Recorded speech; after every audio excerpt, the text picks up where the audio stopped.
1 लाख रुपए सालाना बहुजन समाज के अत्यंत गरीब परिवारों को दे। 10 लाख करोड़ रुपए खर्च होंगे, लेकिन इस 1 लाख रुपए की योजना से एक झटके से परिवार गरीबी की रेखा से ऊपर आएगा और इनके बच्चों को कुपोषण खत्म होगा, अच्छी शिक्षा मिलेगी, महिलाओं को सम्मानजनक जीवन मिलेगा और इससे वास्तव में सबका साथ सबका विकास का नारा सार्थक होगा। अगर प्रश्न ये होगा कहां से आएगा, तो उसका जवाब ये है कि जब अमीरों का 16 लाख करोड़ रुपए माफ हो सकता है, कॉर्पोरेट टैक्स का घटाकर लाखों करोड़ रुपए का चूना सरकारी खजाने को लगाया जा सकता है, पेट्रोल डीजल के दाम 10 गुना एक्साइज ड्यूटी बढ़ाई जा सकती है, तो गरीबों को सरकार पैसा क्यों नहीं दे सकती। महोदय, समय आ गया है, अब निजी क्षेत्रों में आरक्षण की व्यवस्था होनी चाहिए। SC ST OBC को निजी क्षेत्रों में आरक्षण मिलना चाहिए। और मेरी आपसे ये भी मांग है, क्योंकि अब समय की मांग है और देश तेजी से आगे बढ़ रहा है,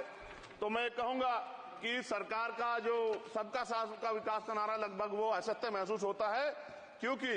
अल्पसंख्यकों में मुसलमानों, जैनों, सिखों, बुद्धिस्टों के लिए कुछ दिख नहीं रहा, उनकी कल्याण कोई योजना नहीं है। मदरसों को जो बजट मिलता था वो कम कर दिया गया है, आर्थिक तंगी से लोग मर रहे हैं, इंटर्नशिप की बात हुई है, परमानेंट रोजगार नहीं है।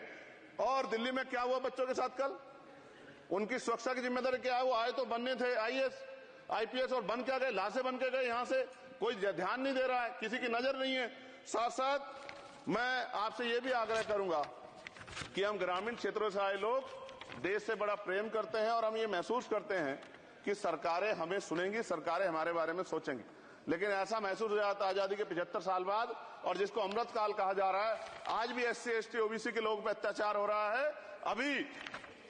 2 दिन पहले गोली से उड़ा दिया गया गाजियाबाद में और राजस्थान में गर्दन काट दी गई। ये घटनाएं देख कर डर लगता है, घर से निकलते हुए भी कि आने घर वापस लौटेंगे नहीं लौटेंगे। तो मेरा सरकार से आग्रह है, अगर आजादी के 75 साल बाद भी हमारी हत्या हो रही है, तो हमारी मां को भी दर्द हुआ होगा जब उसने हमें पैदा किया हो, हमारी बहनों को भी हमारे खोने का दर्द होता होगा। कैसी कानून व्यवस्था है आपकी, सब कुछ है आपके पास, फिर भी जो है महिलाओं पर रेप नहीं रोक पा रहे हो, हत्याएं नहीं रोक पा रहे हो, गरीबों, दलितों, पिछड़ों, किसानों, मजदूरों की जान नहीं बचा पा रहे हो। किसान सुसाइड कर रहा है, नौजवान सुसाइड कर रहा है, और बड़ी बड़ी बातें होती हैं, इधर भी अच्छे लोग हैं, इधर भी अच्छे लोग हैं, लेकिन अच्छा